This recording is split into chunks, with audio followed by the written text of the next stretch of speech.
ईद उल अज़हा के दूसरे दिन के मौके पर मेरा सलाम कबूल कीजिए। फ्रेंड्स, आज हम वहाँ हैं एक खेत में। आपको पता होना चाहिए इस वक्त माह जून में बलूचिस्तान में फ्रेश खजूर का सीज़न शुरू हो चुका है।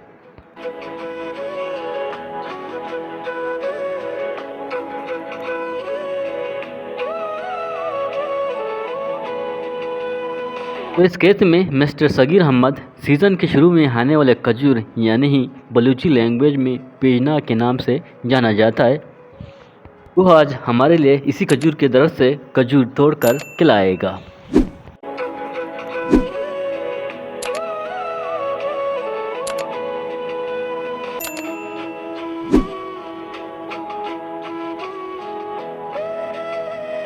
और साथ ही वो हमें एक क्रेट कच्चा खजूर तोड़कर देगा, क्योंकि हम एक मेहमान को ये खजूर देने वाले हैं।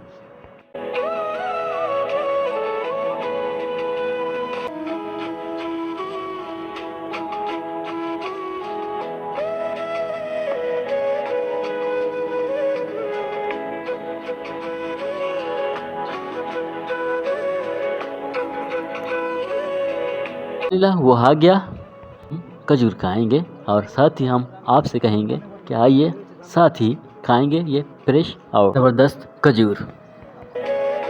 ये खजूर इस वक्त मार्केट में 20 किलो 300 रुपये के हिसाब से बिक रहा है। यहाँ के किसानों को चाहिए, जब ये खजूर मार्केट में 300 किलो में फरोख्त हो रहा है तो कम से कम आपको 150 या 200 रुपये में ये खजूर दे देना चाहिए या फरोख्त करना चाहिए, कि आपका ये खजूर जल्दी से बिक जाता है, आपको ज़्यादा से ज़्यादा प्रॉफिट मिल सकता है। तो फ्रेंड्स, इसी के साथ आज हम अपने व्लॉग को यहीं पर ख़त्म करते हैं। मिलते हैं नेक्स्ट व्लॉग में नए मालूमात के साथ। ख्याल रखें। अल्लाह हाफिज़।